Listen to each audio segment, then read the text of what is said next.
What's up, guys? It's your boy. What? There's two of us. Oh my god.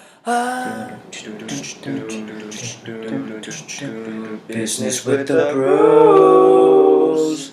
I'm a bro, you're a bro, we're all bros. Today, I'm going to be covering 2.6 in the Paul Hoang textbook. He's another bro of mine. I met him like yesterday. So, let's get the hat off. Okay. And let's tie them dreads up. Alright, that's good. So, 2.6 Organizational and Corporate Culture. So, what is corporate culture? You ask me, and I ask myself. Well, corporate culture describes the tradition and the norms within an organization, such as dress code, work ethics, work ethos, and attitude towards punctuality.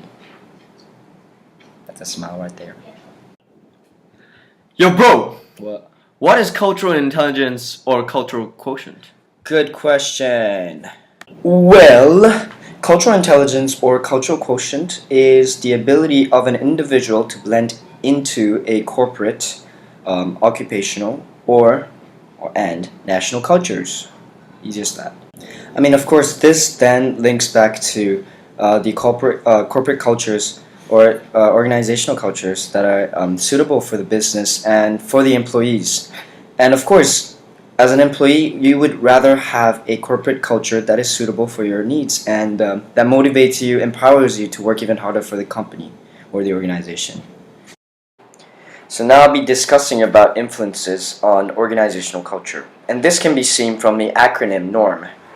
Nature of business, organizational structure, rewards, management style, and sanction. So now let's discuss, I will discuss about the four main advantages of a strong corporate culture. Number one is creating a sense of belonging, and therefore there will be a security for staff, sense of security for staff as they feel part of the organization. And number two, it is the reducing mistakes and misunderstandings as the staff are more familiar with each other. And number three is promoting team cohesiveness, good teamwork, I guess, through strong corporate culture. And number four is minimizing problems or association with any cultural gaps. Alright guys, here are my five main bros with their theories: Charles Handy, Edgar Schein, Gillen Kennedy, Cotter and Heskett, and lastly Gerd Hofstede. So here are the four cultures by our handyman, Charles Handy. So power culture, dominant individuals, basically roles affecting the decision making, where decision making exists with the very few staffs, and this occurs in flat organizations and common in very small firms. Next is role cultures, highly structured organization with formal rules and procedures, where job descriptions are very precise, occurs or is found in schools and colleges. Next is task cultures. The focus will be on the results and getting the work done rather than who does what. And this is done through problem solving through flexible and dynamic teams. Person cultures focuses on the people with their skills and expertise, which forms a group, and it's also beneficial for individuals involved. This can be found often, especially with lawyers, surgeons, accountants. That's it for the handyman. Well, that was boring, but it becomes even boring-er with Edgar Schein. Artifacts espouse values and basic assumptions and values. So what is an artifact? Well, superficial and behavioral aspects of an organization, and this is easily seen but not easy to understand. This includes organization's history, facilities, buildings, dress code, and how people are seen to interact with each other. Espoused values. Well, what is that? That is the desired or expected corporate culture. These are the values that the organization feels are important and staff are committed to. Lastly, basic assumptions and values. Well, this is the deepest level of culture, and it represents entailing culture that is unseen and not easily identified. This reveals the actual values demonstrated through behavior rather than espoused values and philosophies. That was really Really interesting. But anyways, Deal and Kennedy. So this dude, right? These two dudes came up with two-dimensional framework. One is feedback and reward. Looks at the speed of feedback and the level of reward within an organization. If feedback is rapid, immediate, any unproductive conduct and inconsistent culture is quickly removed, like put into the dustbin. And then the second one is risk. Well, it refers to the degree of uncertainty in an organization. Risk is something that either drives workers or it demotivates people. But now let's look at Deal and Kennedy's organizational culture model. Yay! But yeah, first we are looking at work hard and play hard culture. You can see by the table that it is low risk and rapid feedback and reward. This culture is suitable especially for fast-paced, customer-oriented businesses such as restaurants and hotels. The second one, as you can see on the right, would be tough guy macho culture. High risk and rapid feedback and reward. It seems like the hardest one. Well, this often applies to fast-paced organizations such as financial markets, stock exchanges, police force, surgeries, and professional sports clubs. It is highly stressful to work in such culture due to high risks.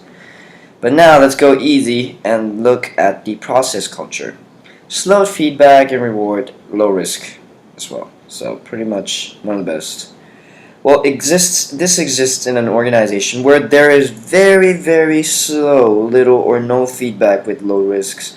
Bureaucracy exists and people become caught up with how things are done rather than focusing on what should be done. This is especially seen in government departments and insurance companies. So if you want to slack, work there. I'm joking. Lastly, bet the company culture. Very weird name. High risk and slow feedback and reward. So, examples include oil exploration, pharmaceutical industries, where it can take many years before getting any results. It can also be stressful working in such an organization because there is a high degree of risk and uncertainty, and of course, it takes very, very long. Next up, we have Cotter and Hesketh, another two bros who are like best friends probably. They had two cultures that they wanted to put forward. The first one was the adaptive cultures. Well, it's all about being receptive to the change, and this often exists in organizations that adapt to changes, of course. And with this culture, staff and management are encouraged to take risks and not blame the culture. But on the other hand, for inert cultures, it is the opposite, where they resist or be resistant to change and exist in organizations that hold negative values of any change to their culture. We're almost there, but we gotta check out Goffey and Jones with my awesome transitional skills. Boom! Alright, so Goffey and Jones. So they're like these two guys, Rob Goffey and Gareth Jones, probably best friends. They came up with two dimensions of culture, sociability, and solidarity. Both starts with S, like my name, Saikyo Samura. Nice to meet you. Sociability is it refers to the extent to which people have concerns for their colleagues. Culture with high sociability tend to focus on people, whereas low sociability cultures place greater focus on completing tasks. Now, looking at solidarity, well, it talks about degree of cohesiveness, or to be exact, unity in an organization, such as whether people share the same values or have common interests. In this case, high solidarity aims harmony and efficiency in the workplace, whereas low solidarity implies self-interest, which takes priority. So, that's it for Goffey and Jones. Alright, so we're at the last theorist. His name is Geert Hofstede. He's a Dutch dude from Holland, because that's where all Dutch people are from, I think. I'm not really sure. But either ways, he came up with five dimensions of cultures. Number one is power distance. Number two is individualism versus collectivism. Number three is masculinity versus femininity. Number 4 is uncertainty avoidance. And number 5, long-term versus short-term orientation. So, let's get into it. Yeah! Well, the first culture discussed is power distance. Power, bro! So, this measures the extent to which subordinates or citizens expect and accept unequal distribution of power within the organization or country. Now, the second one, individualism versus collectivism. Now, this measures the extent to which people feel they should care for themselves, individualism, or be cared for by the family network and society, collectivism, or perhaps the government. We'll never know, will we? But the third one is masculinity versus femininity. This dimension focuses on the extent to which a culture conforms to traditional gender values, like masculinity. How masculinity refers to domination by male, aggressiveness, competitiveness, ambitious, selfishness, materialistic, and on the other hand, femininity refers to traditional values associated with female, such as placing more focus on relationship and overall quality of life. You know, girly stuff. I'm joking. The fourth one is uncertainty avoidance. So this measures the extent to which people in an organization or country prefer structured routines over flexible structures. Well, this can also be discussed about the habits and strong customs of a worker. Hence, these people tend to favor formal structures, rules, and regulations. Last one, long-term versus short-term orientation. Again, the fifth and final dimension of culture looks at the extent to which a particular culture values making sacrifices today for the benefit of tomorrow or the future that can be reaped in those times. So yeah, suffer today, enjoy tomorrow. That's the concept. Impact of cultures! Oh! Sorry, kind of got excited there. But anyways, let's discuss about the impact of culture. So, as we discuss about different cultures, we can see that different cultures have strong links with organizational structures, and hence the impact. A great example would be how power culture requires a centralized decision-making environment for management, and hence this establishes an organizational structure which is likely to be tall with narrow span of control, to not help, but to go on, I guess, with the culture, which takes the physical representation of it as a tall with narrow span of control.